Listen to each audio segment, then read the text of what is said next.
विनय classes की playlist के लिए आपको YouTube के सर्च में जाना है, ऊपर लिखना है विनय क्लासेज और सर्च करना है। इसमें आपको मेरा चैनल दिखाई देगा, चैनल में आपको जाना है। इसके बाद में यहाँ पर देखो होम वीडियोज़ और प्लेलिस्ट का ऑप्शन है, तो इस प्रकार से आप मेरी प्लेलिस्ट पा सकते हैं। Hello students, welcome back to my channel Vinay classes. आज हम प्रश्नावली 6.1 शुरू करेंगे और इससे पहले की जितनी भी वीडियो है यानी चैप्टर 1 से लगाकर चैप्टर 5 तक के कंप्लीट क्वेश्चन आंसर वो सारे मैंने प्लेलिस्ट में डाल दिए हैं। तो आप प्लेलिस्ट में जाओ और वहाँ पर सारी वीडियो देख लो, है ना। प्रश्न 1 है, निम्नलिखित संख्याओं के वर्गों के इकाई अंक क्या होंगे। तो सबसे पहले हम ये देखते हैं कि ये प्रश्न है, इनके वर्ग क्या होते हैं, है ना। यानी हम पहले पढ़ेंगे कि वर्ग क्या होता है, ठीक है। तो वर्ग किसी भी संख्या का जो वर्ग होता है वो उसको उसी से गुणा कराने पर आता है। इसको समझने की कोशिश करना। जैसे मान लो मैंने एक संख्या ली 1, अब मैं कहूँ 1 का वर्ग क्या होगा बताओ। तो 1 का वर्ग का मतलब होता है 1 गुणा 1, यानी 1 का 1 से गुणा करो। तो 1 का 1 से गुणा करने पर कितना आया, 1 ही आया। अच्छा, 1 का वर्ग ये तो हिंदी में लिखा हुआ है, अगर मुझे इसको गणित में लिखना हो, मैथ्स में लिखना हो तो कैसे लिखूंगा। तो इसको गणित में ऐसे लिखते हैं 1 की घात 2, है ना। 1 के ऊपर कितनी घात, 1 की घात 2, यानी ये जो संख्या है इसके ऊपर ये छोटा सा 2 लिखते हैं, इसको हम घात बोलते हैं। और ये घात कितनी है, 2 घात है। तो जो 2 घात होती है उसको हम क्या कहते हैं, वर्ग कहते हैं। तो 1 का वर्ग गणित में कैसे लिखेंगे, 1 के ऊपर छोटी घात 2 लगाकर। आया समझ में। अच्छा, अगर मैं कहूँ 2 की घात 2, तो इसको हम क्या कहेंगे, 2 का वर्ग। क्या कहेंगे, 2 का वर्ग। और 2 का वर्ग का मतलब क्या होता है, 2 का 2 से गुणा, उसका उसी से गुणा, जो संख्या हमने ली है उसका उसी से गुणा। तो 2 का 2 से गुणा, तो 2 का पहाड़ा 2 बार, 2 की टेबल 2 बार बोलो, 2 1 जा 2, 2 2 जा 4, यानी 2 एकम 2, 2 दूनी 4। बात समझ में आई। फिर आपको पूछे 3 का वर्ग, यानी 3 की घात 2, इसको हिंदी में क्या लिखेंगे, 3 का वर्ग। क्या होगा, इसका इसी से गुणा, वर्ग का मतलब खुद का खुद से गुणा। तो 3 इंटू 3, तो 3 3 जा 9, यानी 3 3 9। अच्छा, फिर अगर 4 का पूछे तो 4 की घात 2, यानी कि 4 का वर्ग। और 4 का वर्ग कितना होगा, 4 गुना 4, यानी 4 चौक 16। 5 की घात 2, यानी 5 का वर्ग, 5 का वर्ग, यानी 5 का 5 से गुणा, 5 25। 6 की घात 2, तो 6 की घात 2 का मतलब 6 का वर्ग। और 6 का वर्ग का मतलब 6 गुणा 6, यानी कितना, 36। फिर अगर 7 का वर्ग पूछे तो 7 का वर्ग क्या हो जाएगा, 7 गुणा 7, 7 गुणा 7, 7 7 49, है ना। 7 7 जा 49।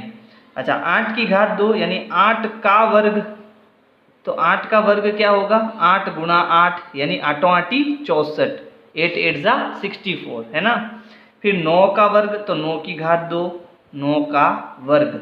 तो इसका इसी से गुणा, वर्ग का मतलब जो संख्या है उसका उसी से गुणा, ये वर्ग का मतलब होता है। तो 9 का 9 से गुणा, 81।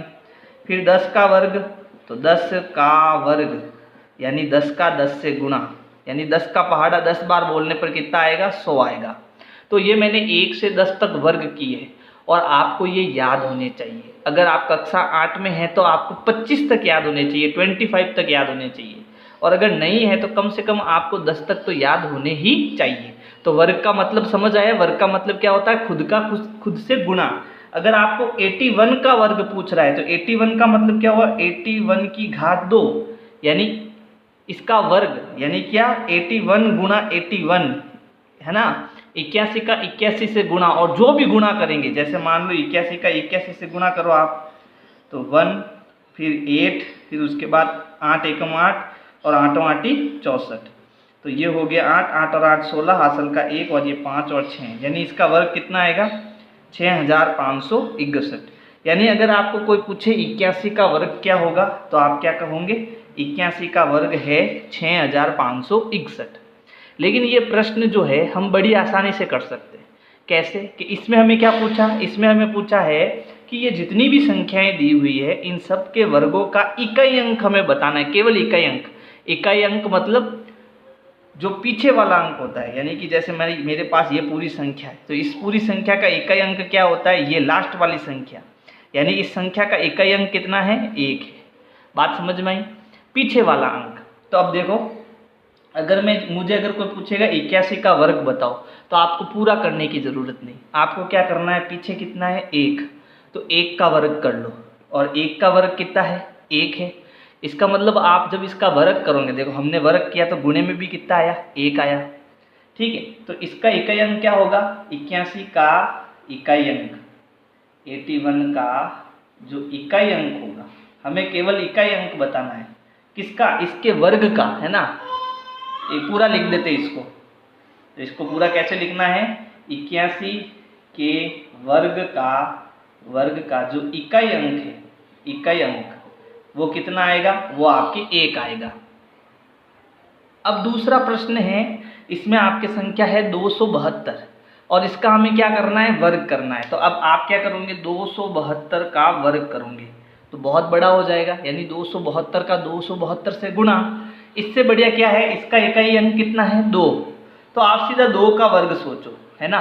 तो 2 का वर्ग हमने कितना निकाला, 4, तो इसका जो इकाई अंक होगा वो कितना आएगा, 4 आएगा। बात समझ आई। तो इसको हम लिखेंगे के वर्ग का जो इकाई अंक है ना, इकाई अंक वो कितना आएगा, वो आपके कितना आएगा, 4 आएगा। इसी प्रकार आपके 799 में पीछे कितना है, 9, तो आप सिर्फ 9 का वर्ग करो, पूरे का वर्ग करने की जरूरत नहीं है। तो 9 का वर्ग हमने कितना निकाला, 9 का वर्ग हमने निकाला 81, और 81 में पीछे कितना आ रहा है, 1, यानी जब हम इसका वर्ग करेंगे तो इसके पीछे कितना आएगा, 1 आएगा। तो हम यहाँ लिखेंगे इस संख्या के वर्ग का जो इकाई अंक होगा, है ना, इकाई अंक कितना होगा, कितना आया, 1 आया, है ना। तो यहाँ 1 लिख लो।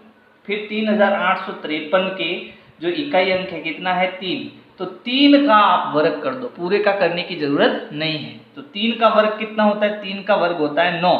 तो जब हम इसका इकाई अंक ढूंढेंगे, है ना, इस पूरी संख्या के वर्ग का इकाई अंक, के वर्ग का जो इकाई अंक होगा वो कितना आएगा, इस वर्ग के इकाई अंक कितना आएगा, 9 आएगा, है ना।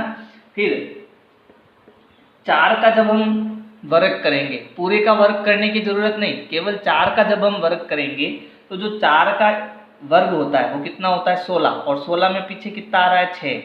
तो इसका जब हम वर्ग करेंगे तो इसका जो इकाई अंक आएगा वो कितना आएगा, 6 आएगा। तो हम यहाँ लिखेंगे के वर्ग का जो इकाई अंक है, इकाई अंक वो कितना आएगा, 6 आएगा। इसी प्रकार इसमें 7 है, और 7 का जब हम वर्ग करेंगे तो 7 का वर्ग कितना होता है, 49, इसमें पीछे कितना आ रहा है, 9।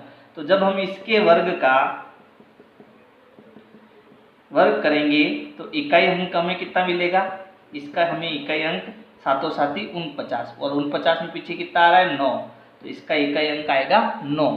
इसी प्रकार 8 के वर्ग का इकाई अंक, तो 8 के वर्ग का जो इकाई अंक होगा वो हमारे पास आएगा 8 8 64, यानी कि 4, है ना। फिर इसी प्रकार 0, तो ध्यान देना यहाँ पर 10 था, ठीक है, 10 में मतलब 0 का जब हमने वर्ग किया तो पीछे कितना आया, 0। तो ध्यान देना 0 के जब वर्ग करते हैं तो उसका इकाई अंक भी कितना आता है, 0 ही आता है। तो के वर्ग का जो इकाई अंक आएगा वो कितना आएगा, 0 ही आएगा, ठीक है। चलो अब नेक्स्ट देखते हैं, नेक्स्ट क्या है। तो अगला है 11वां, उसमें पीछे 6, और 6 का जब हम वर्ग करते हैं तो कितना आता है, 36, 36 में पीछे कितना है, 6। तो इसके वर्ग का जो इकाई अंक है वो कितना आएगा, 6 आएगा। इसी प्रकार इसके वर्ग का जो इकाई अंक है, इकाई अंक है वो कितना आएगा, देखो 5 का वर्ग करने पर आता है 25, 25 में पीछे कितना है, 5, तो इसका जो इकाई अंक आएगा वो कितना आएगा, 5 आएगा।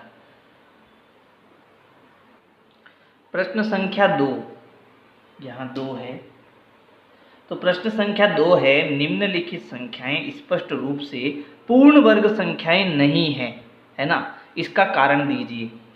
यहाँ पर कुल 8 प्रश्न है, पहले मैं 3 ले रहा हूँ, और ये पूर्ण वर्ग क्यों नहीं है वो हमें बताना। अब पूर्ण वर्ग क्या होता है पहले ये समझो भाई। ये तो आपकी क्या है, ये वर्ग संख्या है। जैसे मैं 1 का वर्ग करता हूँ तो कितना आता है, 1 आता है। 2 का वर्ग करता हूँ तो 4 आता है। 3 का वर्ग करता हूँ तो 9 आता है। तो ये जो 9 आया है वो आपका पूर्ण वर्ग है। और किसका पूर्ण वर्ग है, 3 का पूर्ण वर्ग है। फिर ये जो 16 आया है, ये 16 किसका पूर्ण वर्ग है, तो ये आपके 4 का पूर्ण वर्ग है। तो ये जितनी भी संख्याएं हैं ये पूर्ण वर्ग है या नहीं, यानी किन दो संख्याओं को गुणा करने पर ये संख्या आई है वो हमें बताना है कि ये पूर्ण वर्ग है या नहीं। यानी उस जो आपकी जो संख्या है उसका वर्ग करने पर ये संख्या मुझे मिलेगी या नहीं मिलेगी वो हमें पता करना है। ये पूर्ण वर्ग है क्यों नहीं है वो हमें बताना है। तो एक बार आप जो 1 से 10 तक आप वर्ग करते हो उसमें आप क्या देखते हो, उसमें आप देखते हो कि 1 का वर्ग करता है तो 4 आता है। ध्यान से देखना, 1 4 9, फिर वापस पीछे कितना आया, 6 आया, फिर 5, फिर वापस 6 आ गया, 9 आ गया, 4 आ गया, फिर वापस 1 आ गया और 0 आ गया। यानी कि इसका मतलब ये है कितनी भी बड़ी संख्या हो उसका जो पीछे वाला अंक होगा वो 1 से लगाकर 0 तक होगा। भाई 1 2 3 4 5 6 7 8 9 10 10 यानी कि 0, उसके पीछे यही संख्या होगी और तो कोई दूसरी अलग संख्या नहीं होगी, है ना। तो जब हम उसका वर्ग करेंगे यानी उसके इकाई अंक का वर्ग करेंगे तो उसका इकाई अंक हमें क्या क्या मिलेगा, ये सब चीज़ें मिलेगी, है ना। यानी उसके पीछे मुझे 1 मिलेगा, 4 मिलेगा, 9 मिलेगा, 6 मिलेगा, 5 मिलेगा, ठीक है, और 0 मिलेगा। ये सारी चीज़ें वर्ग करने पर मुझे मिलेगी। स्पष्ट है, यहाँ पर देख लो आप, है ना, यही चीज़ें मिल रही है वर्ग करने पर। इसके अलावा अब कौन बच गया 1 से 10 तक, तो देखो आप ध्यान से देखो, इसमें 3 नहीं आया, 2 भी नहीं आया, 2 भी नहीं आया, 3 भी नहीं आया, 7 भी नहीं आया और 8 भी नहीं आया। इसका मतलब जिस संख्या के पीछे ये संख्याएं आपको दिख जाए 2 3 7 8, वो पूर्ण वर्ग संख्याएं नहीं होगी। एक तो आपका ये कारण हो गया। दूसरा कारण क्या है कि जिस संख्या के पीछे आपको विषम जीरो दिखे, विषम शून्य दिखे, यानी कि 1 0 दिखे, 3 0 दिखे, 5 0 दिखे, है ना, तो वो भी आपके पूर्ण वर्ग संख्या नहीं होगी, पूर्ण वर्ग नहीं होगा। क्या नहीं होगा, पूर्ण वर्ग नहीं होगा, ठीक है। जिस संख्या के पीछे विषम संख्या के रूप में 0 दिखाई दे, ठीक है, यानी 1 0 हो, 3 0 हो, 5 0 हो, वो भी आपके पूर्ण वर्ग संख्या नहीं होगी। तो अब ये पूर्ण वर्ग क्यों नहीं है, इसका कारण क्या है, तो इसका इन तीनों का कारण एक ही है। इन तीनों का कारण ये है कि जिस संख्या के पीछे 2 3 7 8 हो वह संख्या पूर्ण वर्ग संख्या नहीं होती है। जैसे अगर पहले का मुझे उत्तर लिखना है, जैसे 1 0 5 7, ठीक है, तो इसका जो इकाई अंक है वो कितना है, 7 है, ठीक है।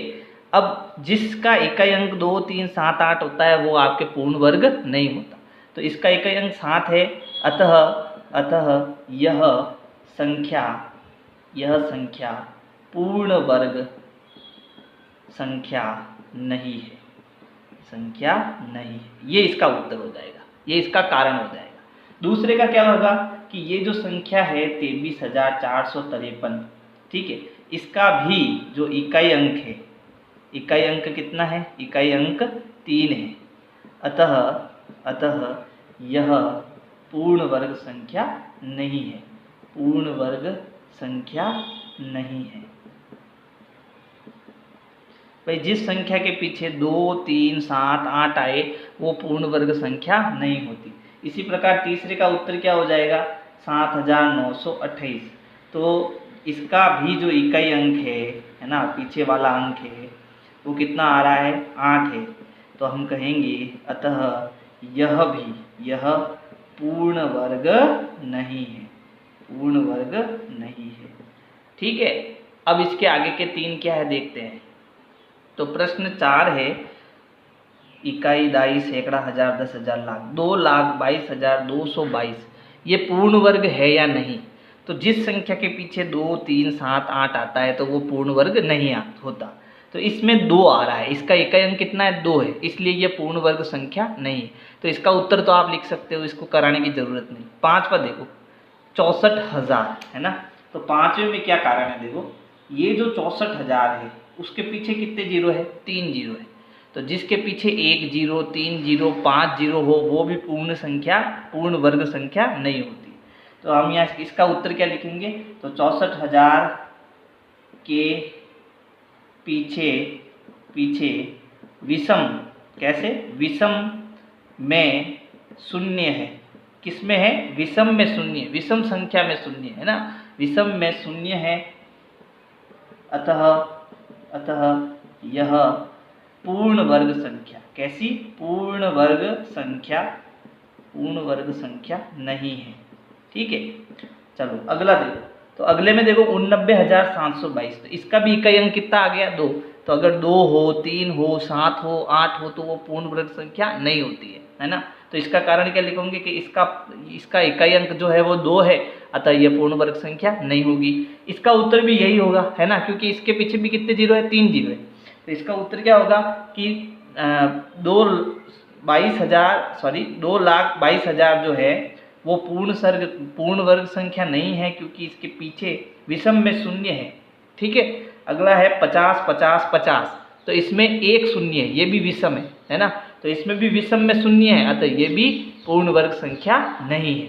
तो इसमें आपको क्या सिखा रहा है प्रश्न के अंदर, इसमें 2 बातें सिखा रहा है कि पूर्ण वर्ग संख्या कौन सी होती है, कि जिसके पीछे अगर ये हो, 1 हो, 4 हो, 9 हो, 6 है, 5 हो, 0, लेकिन 0 भी कैसे हो, सम संख्या में हो।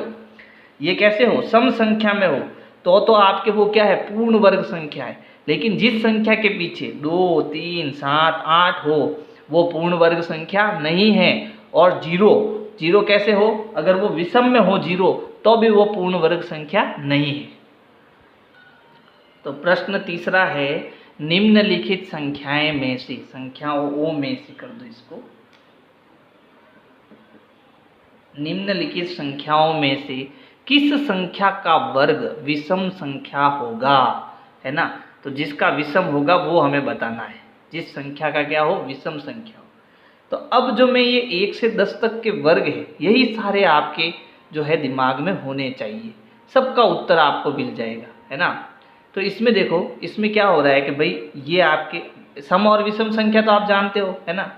सम क्या होता है, जिसमें 2 का पूरा भाग जाता है, और विषम क्या होता है, जिसमें 2 का पूरा भाग नहीं जाता है। ये सम और विषम जो है इसका मेरा अलग से एक वीडियो बनाया हुआ है, तो प्लेलिस्ट में जाकर आप वो भी आप देख सकते हो कि भाई जिस संख्या के पीछे यानी इकाई अंक 0 2 4 6 और 8 दिखता है तो वो तो सम होता है। और विषम क्या होता है, जिस संख्या के पीछे 1 3 5 7 और 9 दिखता है वो विषम संख्या होती है ना। तो आप ध्यान दे, इससे देखना इसको, 1 विषम है, 3 विषम है, 5 विषम है, 7 विषम है, 9 विषम है, तो इसका वर्ग करने पर भी हमें विषम संख्या ही मिलती है। देखो 5 फिर 9 फिर 1, तो विषम संख्या का वर्ग करने पर हमें विषम संख्या मिलती है, और सम संख्या का वर्ग करने पर हमें सम संख्या मिलती है। क्लियर हुआ? अच्छा, तो अब इसका उत्तर कैसे लिखना है तो ध्यान से देखना। ठीक है, तो 431 निम्नलिखित संख्याओं का वर्ग किसका विषम होगा। तो देखो इसका अगर मैं वर्ग करूंगा तो विषम संख्या ही आएगी, क्योंकि 1 है पीछे, और 1 का वर्ग करने पर कितना आता है, 1 आता है। बात समझ में आई? 431 का अगर आप वर्ग करोगे तो 431 वर्ग मतलब घात 2, यानी 431 का गुना 431। ठीक है, तो आपका जो उत्तर आएगा उसमें पीछे कितना आएगा, मान लो ये उत्तर आया और पीछे कितना आएगा, 1 आएगा। तो जो इकाई अंक है वही तो बताएगा सम है या विषम है ना। तो आप क्या करो, ये पीछे वाला अंक का वर्ग कर दो, सम आता है या विषम आता है पता चल जाएगा, है ना। तो 431 का वर्ग जो होगा वो क्या होगा, विषम होगा, है ना। क्या होगा, विषम होगा, क्योंकि 1 का वर्ग करने पर मुझे कितना मिलेगा, 1 मिलेगा। बात समझ में आई? चलो अब 28 26 पीछे कितना आया, 6, और 6 का अगर मैं वर्ग करूं तो कितना आता है, 36। 36 में पीछे 6 आया, वो क्या है, सम है ना। तो इसका जब मैं वर्ग करूंगा तो इसका जो वर्ग होगा वो क्या आएगा, सम आएगा। 7779 पीछे है 9, और 9 एक विषम संख्या है, तो 9 का जब मैं वर्ग करूंगा तो कितना आया, 1, यानी ये भी विषम संख्या आएगी, है ना। तो इसका जब हम वर्ग करेंगे तो क्या आएगा, विषम आएगा। ठीक है, सम है, विषम है। ठीक है, फिर इसके पीछे कितना है 4, और 4 का वर्ग करते आता है 16, 16 में पीछे क्या है सम है 6 सम है ना। तो इसका भी वर्ग जब हम करेंगे क्या आएगा सम आएगा। तो ये इसका उत्तर हो जाएगा। तो अगला प्रश्न जो है उसमें क्या करना है, देखो निम्न प्रतिरूप का अवलोकन कीजिए और रिक्त स्थान भरिए। तो इस प्रश्न को हमें ध्यान पूर्वक देखना है। अवलोकन मतलब ध्यान पूर्वक देखकर इसका उत्तर देना है, ठीक है। तो इसमें देखो बहुत सरल प्रश्न है। कैसे कि भैया यहाँ पर 11 का वर्ग किया है ना, घात 2 का मतलब वर्ग। तो इस 11 का वर्ग किया तो कितना आया 121। फिर देखो यहाँ पर जीरो नहीं था, यहाँ जीरो लगा दिया, कितना जीरो 1 जीरो। तो इस 121 में बीच में कितना आया 1 1 जीरो आ गया। फिर यहाँ 2 जीरो लगाया तो इस बार 1 2 और 1 के बीच में 1 2 और 1 के बीच में 2 2 जीरो आ गया। अब की बार 4 जीरो लगाया तो 1 2 और 1 के बीच में कितने कितने जीरो आ जाएंगे 4 4 जीरो आ जाएंगे, है ना। देखो बिना गुणा कराए इसके उत्तर आ रहे है ना। फिर इसका मतलब क्या होता है, इसका मतलब ये होता है कि ये जो है ना संख्या इसका वर्ग करो, यानी इस संख्या का इससे गुणा करो, और गुणा करने पर जो भी उत्तर आएगा है ना इसका इससे क्या करो गुणा करो, है ना। और इससे गुणा करने पर जो भी उत्तर आएगा आपका, ठीक है, वो हमें यहाँ लिखना है। तो वो उत्तर क्या आएगा, ये उत्तर आएगा। तो ये अवलोकन करने से उत्तर आ जाएगा, ठीक है। फिर यहाँ पर कितने जीरो है 1 2 3 4 5 6। तो इसका मतलब इनके बीच में कितने कितने जीरो आ जाएंगे 6 6 जीरो आ जाएंगे। 1 2 3 4 5 और 6, 1 2 3 4 5 और 6। तो ये इसका क्या हो जाएगा उत्तर हो जाएगा, ठीक है। प्रश्न संख्या 5 है, निम्न प्रतिरूप का अवलोकन कीजिए और रिक्त स्थान भरिए। यानी इसको भी ध्यान पूर्वक देखकर इसका उत्तर देना है। तो पहले प्रश्न समझने की कोशिश करते हैं। जैसे ये 1 का वर्ग प्लस 2 का वर्ग प्लस 2 का वर्ग बराबर 3 का वर्ग, यानी कहने का वर्ग का मतलब खुद का खुद से गुणा, है ना। पहले इसको चेक करते हैं। तो 1 का वर्ग मतलब 1 का 1 से गुणा कितना आएगा 1। 2 का वर्ग का मतलब 2 गुणा 2 कितना आता है 4। तो इसका मतलब 2 का वर्ग 4, फिर 2 का वर्ग वापस 4, फिर 3 का वर्ग मतलब 3 का 3 से गुणा कितना आता है 9, है ना। तो 9 आया। अब इनको जोड़ने पर कितना आना चाहिए 9 आना चाहिए। तो 4 और 4 8 और 1 9, तो 9 बराबर 9, है ना। समझ में आया। तो ये सारे इसके बराबर है, इस प्रकार से बराबर है, ठीक है। जब 2 का वर्ग 3 का वर्ग 6 का वर्ग करके जोड़ोगे तो उत्तर कितना आएगा 7 का वर्ग, यानी 7 और 7 49। इसका उत्तर कितना आएगा 49। तो ये सारी चीज़ें इसमें सही बता रहा है और हमें उत्तर देना है। तो उत्तर कैसे देंगे, अब इसको समझना आपने को, तो ध्यान से इसको देखना है ना। तो यहाँ देखो, जब मैं 1 का वर्ग प्लस 2 का वर्ग करता हूँ तो 2 आता है, यानी कि 1 का गुणा 2 से करता हूँ तो कितना आता है 2, 2 एकम 2, ठीक है। वर्ग को अभी छोड़ो, मैं क्या समझा रहा हूँ वो देखना। 2 गुणा 3 करते हैं, 2 गुणा 3 करते हैं तो कितना आता है 6, या आगे देखो 6 आ गया, ठीक है। फिर 3 गुणा 4 करते हैं, 3 गुणा 4 करते हैं तो कितना आया 12, या आ गया 12। 4 गुणा 5 करेंगे, 4 गुणा 5 करेंगे तो 5 चौक 20। तो इसका मतलब इस खाली जगह में कितना आएगा 20 आएगा। बात समझ में आई। तो यहाँ तो आएगा आपके 20। कैसे आ रहा है पता चल रहा है ना। अब यहाँ पर देखो, यहाँ पर ऐसी किस संख्या से 5 का ऐसी किस संख्या से गुणा कराऊं कि आगे मेरे कितना आ जाए 30 आ जाए। तो 5 छंग 30 होता है ना। इसका मतलब यहाँ पर कितना आएगा 6 आएगा, यहाँ पर कितना आ जाएगा 6 आ जाएगा। तो 6 का वर्ग, यानी यहाँ 5 का वर्ग 6 का वर्ग प्लस 30 का वर्ग करेंगे तो कितना आएगा 31 का वर्ग आएगा। फिर यही भी यहाँ भी देखो क्या हो रहा है, 6 गुणा 7 कर दो, है ना। तो 6 गुणा 7 करेंगे तो 7 छंग 42, यानी यहाँ पर क्या आएगा 42 का वर्ग आएगा, ठीक है। और यहाँ पर क्या आएगा, अब हमें ये भी बताना है। तो ये तो बहुत सरल है, कैसे देखना, अवलोकन करके उत्तर देना आपको। यहाँ 2 है तो 3 आया, 6 है तो 7 आया, 12 है तो 13 आया, 20 है तो 21 आया, 30 है तो 31 आया, यानी एक ज़्यादा आया। तो यहाँ 42 है तो यहाँ कितना आ जाएगा 43 आ जाएगा, है ना। तो ये आपको क्या करना है, खाली देख के आपको उत्तर निकालना है, लेकिन देखना है ध्यान से कि क्या हो रहा है इसके अंदर, है ना। प्रश्न संख्या 6 है, योग संक्रिया किए बिना योगफल ज्ञात कीजिए। यानी हमें इसको जोड़े बिना हमें इसका उत्तर लाना है। तो इसमें आपको एक चीज़ याद रखनी होगी। याद क्या रखना है कि देखो, ध्यान से देखो, ये सारी कैसी संख्या है? ये सारी आपकी विषम संख्या है। सारी कैसी संख्या है? विषम संख्या है। और विषम संख्याओं को जोड़ा जा रहा है। जैसे देखो 1, 3, 5, 7, 9, है ना, सब विषम संख्या। और कहाँ से स्टार्ट हो रही है? 1 से शुरू हो रही है।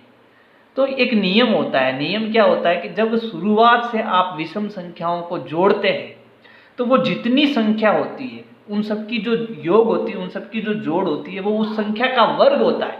वो उस संख्या का वर्ग होता है। जैसे इसमें कितनी संख्या देखो टोटल? 1, 2, 3, 4, 5। तो जब आप इसको जोड़ोगे तो इसका उत्तर क्या होगा पता है? इसका उत्तर होगा कि भाई ये कुल संख्या कितनी है? 5 है। तो इसका 5 का वर्ग करो। तो 5 का वर्ग कितना होता है? 5 गुणा 5 कितना होता है? 25, है ना। तो इसका उत्तर कितना होगा? 25 होगा। भाई 1 से 10 तक वर्ग मैंने बताया था कैसे याद करना है। तो इस वर्ग का उत्तर कितना है? 25 है ना। बात समझ में आई? इसी प्रकार अब इसका उत्तर निकालना है बिना जोड़े। तो ये टोटल कितनी संख्या उसका वर्ग कर दो। यानी 1, 2, 3, 4, 5, 6, 7, 8, 9, 10। यानी इसका मतलब आप 10 का वर्ग कर दो। तो 10 का वर्ग कितना होता है? 100। यानी ये इसका क्या हो गया? उत्तर हो गया। इसी प्रकार इसमें देखो कितनी संख्या टोटल? 1, 2, 3, 4, 5, 6, 7, 8, 9, 10, 11, 12। तो आप क्या करोगे? 12 का वर्ग कर दो। 12 का वर्ग का मतलब 12 का गुणा 12 से। वर्ग का मतलब क्या होता है? उसका उसी से गुणा। तो 12 का 12 से गुणा करो। देखो मुझे तो याद है 144, लेकिन आपको समझा रहा हूँ, इसका गुणा करो। 2 दूनी 4, 2 एकम 2, फिर यहाँ गुणा का निशान।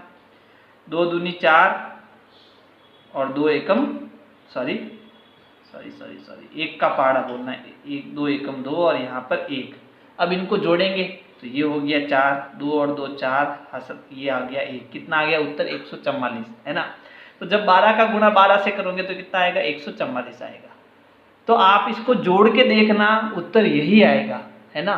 और नियम क्या है? नियम ये है कि जब हम विषम संख्याओं को शुरुआत से जोड़ते हैं तो उसकी जोड़ क्या आती है? वो कितनी संख्या है उसका वर्ग कर दो, उसकी जोड़ उसके बराबर आएगी। बात समझ में आई? प्रश्न संख्या 8 है, 49 को 7 विषम संख्याओं के योग के रूप में लिखिए। यानी जो पहला प्रश्न 7वां प्रश्न था उसका जस्ट उल्टा है ये। अब इसके लिए हमें क्या करना होगा? इसके लिए हमें वो संख्या देखनी पड़ेगी। ये कितना है? 49। अच्छा 49 किसका वर्ग है? याद करो 49 किसका वर्ग है? 7 का वर्ग है। जब मैं 7 का वर्ग करता हूँ तो 49 आता है। 121 किसका वर्ग है? जब मैं 11 का वर्ग करता हूँ तो कितना आता है? 121 आता है। तो यानी आपका उत्तर यहीं छुपा हुआ है। बात समझ आई? अब मुझे 7 विषम संख्याओं में इसको क्या करना है? जोड़ना है, यानी इसका उत्तर लाना है। तो ये मुझे 49 कब मिलेगा? देखो पहले का उत्तर क्या होगा? मुझे 49 कब मिलेगा?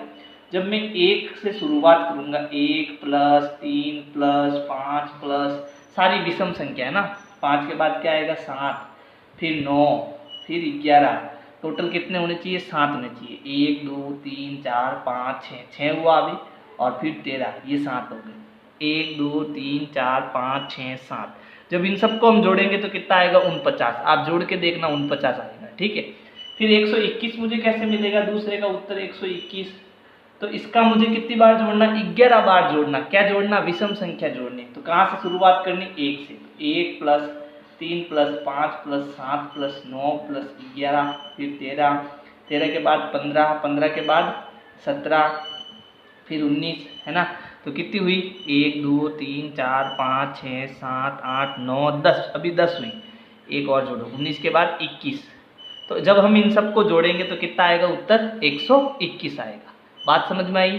चलो प्रश्न संख्या 9 है, निम्नलिखित संख्याओं के वर्ग के बीच में कितनी संख्याएं, है ना।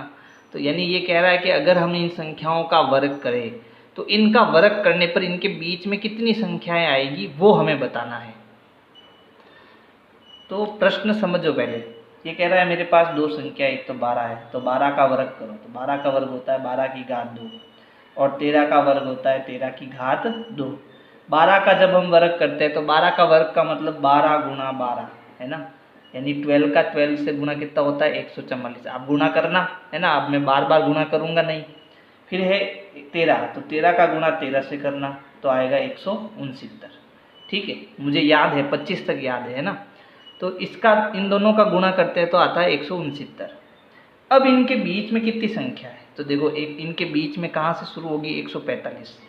तो 145, फिर 146, 147, 148, 149, 150, 151, फिर उसके बाद 52, फिर 53, फिर 54, फिर 55, 56, 57, 58, फिर उसके बाद 59, फिर 60, 160, फिर 161, 162, 163, 164, 165, 166, 167, 168 और 169। ठीक है, ये 169, लेकिन इनके बीच में यानी ये नहीं, तो 144 और 169 के बीच में मुझे चाहिए, यानी ये दोनों मुझे नहीं गिनने। ठीक है, तो गिनते हैं, देखो कितनी है, 1 2 3 4 5 6 7 8 9 10 11 12 13 14 15 16 17 18 19 20 21 22 23 24, टोटल कितनी संख्या है, 24। तो इन दोनों के बीच में 24 संख्या है। लेकिन मैं कह रहा हूँ इस प्रश्न को ऐसे नहीं करना है, इस प्रश्न को हम ट्रिक से करेंगे। और ट्रिक क्या है पता है, इसका एक सूत्र होता है, मुझे सीधा उत्तर चाहिए इसका। तो सूत्र होता है 2 गुणा n, 2n यानी 2 का n से गुणा। और n क्या है पता है आपको, जब आपको संख्या ऐसे दे 12 13 14 15 16 17 25 26 99 100, है ना, जब इन दोनों के बीच एक अंतर हो, तो 2n, 2 गुणा n। अच्छा, n का मतलब n एक ऐसी संख्या है जो इन दोनों में जो पहली संख्या है वो है। तो पहली संख्या कितनी है, 12, तो n की जगह कितना आ जाएगा, 12। अब 12 का 2 से गुणा तो करो तो कितना आया, 24। देखो उत्तर आ गया अपना 24। इतना करने की जरूरत नहीं। ठीक है, 25 और 26 में 2 गुणा n, है ना, n की जगह कोष्टक बना दो आप, 2 गुणा n की जगह कोष्टक। यहाँ 25 और 26 में आगे कितना है, 25, आप यहाँ 25 लगा दो। अब 25 का 2 से गुणा करो कितना आएगा, 25, 50। यानी इन दोनों का जब हम वर्ग करेंगे तो इसमें टोटल कितनी संख्या आएगी, बीच में 50 आएगी। 99 और 100, तो 2 गुणा n, आगे कितना 99, तो यहाँ 99 लिख दो। इनका गुणा करो, 9 दूनी 18, असल का 1, 9 दूनी 18 और 1 19। तो इन दोनों के बीच में कितनी संख्या आएगी, 198 आएगी। समझ में आया। तो जब हम सूत्र से करेंगे तो बड़ी आसानी से हो जाएगा। अब करना कैसे ये देख लो इसको।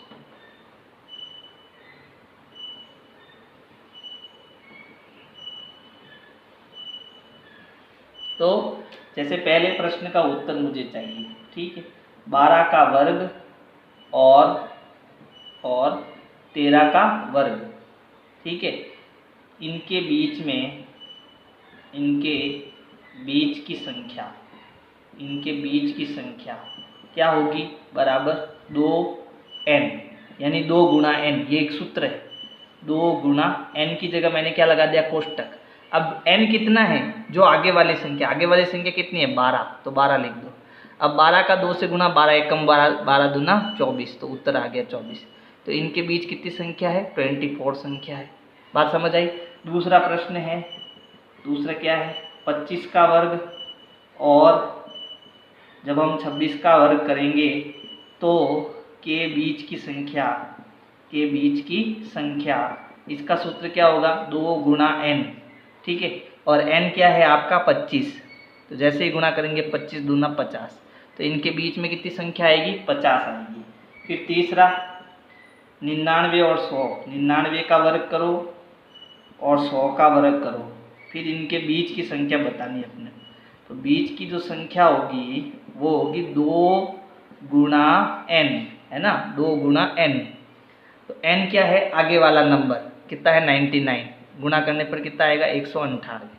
तो ये इसका उत्तर हो जाएगा। यानी इसका वर्ग और इसका वर्ग करने पर इसके बीच में कितने नंबर आएंगे, 198 नंबर आएंगे। तो अगर मेरी वीडियो पसंद आ रही है तो लाइक करो, सब्सक्राइब करो, शेयर करो, कमेंट करो। Thank you. डिस्क्रिप्शन बॉक्स के लिए आपको यहाँ जो ये निशान दिखाई दे रहा है वहाँ पर क्लिक करना है। जैसे ही आप यहाँ पर क्लिक करेंगे तो आपको डिस्क्रिप्शन बॉक्स मिल जाएगा, उसमें इंपॉर्टेंट लिंक्स मिल जाएगी, वेबसाइट मिल जाएगी, होमवर्क मिल जाएगा। Thank you.